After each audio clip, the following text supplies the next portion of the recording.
Bagaimana perasaan sahabat ketika analisa Bosman mengharap Trump menang ternyata salah? Pasti banyak yang bersyukur dan nyukurin si Bosman. Biar mampus lu dasar anti pemerintah. Oh gitu ya? Bosman sejak kapan anti pemerintah? Anti asing yang membelain pejabat mungkin iya. Anti hutang asing yang dibela pejabat mungkin iya. Keduanya seakan agen asing-asing yang tak bagaimana masih dipercaya menjabat. Dan mungkin satu-satunya yang paling kenceng anti mereka. Bukan anti pemerintahan. Ya mudah-mudahan sahabat semua paham. Pastinya banyak yang senang ternyata analisa Bosman akan Trump salah. Karena kalau Trump jadi lagi, komunis Tiongkok bisa-bisa hilang dari peta dunia dalam 10 tahun ke depan. Jangan-jangan loh ya. Tapi bener sih, alangkah ngerinya kalau ternyata analisa Bosman tepat. Trump yang dilantik 20 Januari 2021 nanti pasti jadi ngeri. Jangan-jangan analisa yang lain tentang compang-campingnya negara ke depan jadi kejadian. Tentang pengusaha Tiongkok yang dilindungi pejabat mengeduk sumber daya alam Indonesia ternyata merugikan, semua bakal jadi benar. Sungguh urusan Trump, saya secara pribadi menganalisa Trump memang karena suka akan kebijakannya yang mengutamakan Amerika atau disebut America First. Karena aslinya kalau kita dapat mandat, kita akan meniru hal yang sama, yaitu membuat Indonesia First. Kebijakan Indonesia First ini jauh-jauh beda dengan kebijakan ekonomi saat ini yang dijalankan oleh pejabat yang lebih memilih trading atau berdagang dengan negara besar, terutama komunis Tiongkok. Walau kita tahu efek jago impor itu membuat Indonesia tidak menjadi negara produsen lagi, dengan bukti indeks industri nasional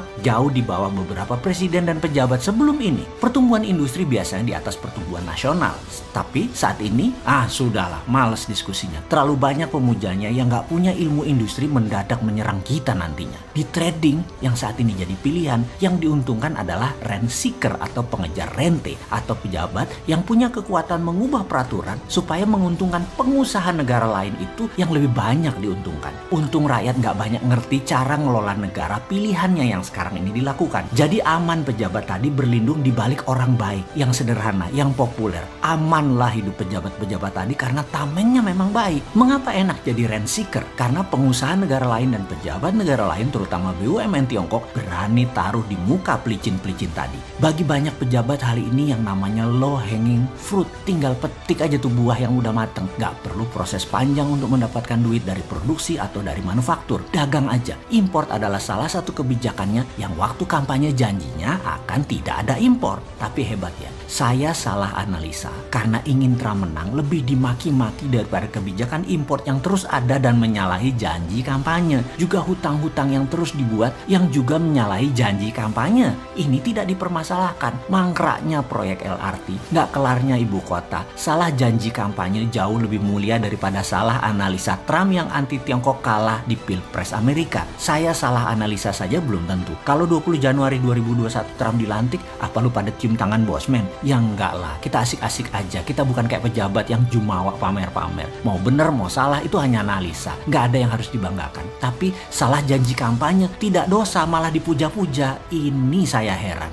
Sebentar, kalau saya mengatakan hal seperti ini bukan berarti saya dukung oposisi yang saat ini juga getol menyerang pemerintah. Jangan samakan kita dengan gerakan oposisi atau mereka yang anti pemerintah. Tidak sama. Kita hanya anti kebijakan yang menguntungkan asing-asing oleh beberapa pejabat. Kita juga kritik oposisi yang diem-diem baik. Nggak punya konsep yang lebih baik dari solusi-solusi baru yang pemerintah kerjakan. Nggak ada solusi juga oposisi. Hanya ngelawan aja. Jadi kita jaga jarak lah kalau begitu. Mana cinta tanah airnya kalau kita hanya bisa teriak-teriak tanpa kasih saran solutif dan inovatif. Kalau si Sontoloyo, 5 pilar Indonesia First. Tepatnya kita pakai nama Indonesia Menang. Tuh ada di pojok kanan setiap video Bosman. Itu selalu didengungkan. Sehingga kita tidak bisa dikatakan tidak punya konsep, tidak punya solusi. Kita ulang selalu ya. Nomor 1, kita akan printing money berbasis industri dan manufaktur. Nomor 2, TINA. There is no alternatif di mana bunga bank deposito akan jadi 0%. Nomor 3, TIARA atau there is other reasonable alternative, yaitu dedolarisasi dan deglobalisasi. Deglobalisasi adalah antitesa global supply chains menjadi domestic supply chains. Yang dua lagi semua sahabat sudah tahu, tidak perlu kita teruskan. Dengan kebijakan ini, IMF bakal gigit jari. Juga pejabat agen IMF dan agen World Bank akan gigit jari. Juga pemburu rente, pembela BUMN komunis Tiongkok akan kita gulung semua pabrik yang mengambil sumber daya alam Indonesia tadi. Juga perusahaan asing lainnya yang mengeduk sumber daya alam. Asing hanya boleh masuk di midstream industri, di tengah, tidak boleh di hulu. Dana asing kita tidak anti, tapi masuknya beda. Bukan untuk FDI atau Foreign Direct Investment. Mereka dikhususkan untuk mengembangkan lingkungan hidup, alih teknologi, dan digitalisasi. Uang asing, payment system asing, seperti Alipay, WeChat, Libra, semua akan dibuat e-rupiahnya. Indonesia akan punya digital currency juga. Untuk urusan beginian jangan ragukan Bosman. Skala kecil semua dibangun menunjukkan seriusnya membangun tanah air. Walaupun skala swasta, karena gak bakal orang seperti Bosman ini dapat tempat di pemerintahan yang pro trading, pro impor, pro IMF, pro BUMN Tiongkok, gak bakalan. Kalian saja pejabat menikmati 4 tahun lagi ya. Mudah-mudahan gak compang-camping negara ini tergadai selama beberapa tahun ke depan.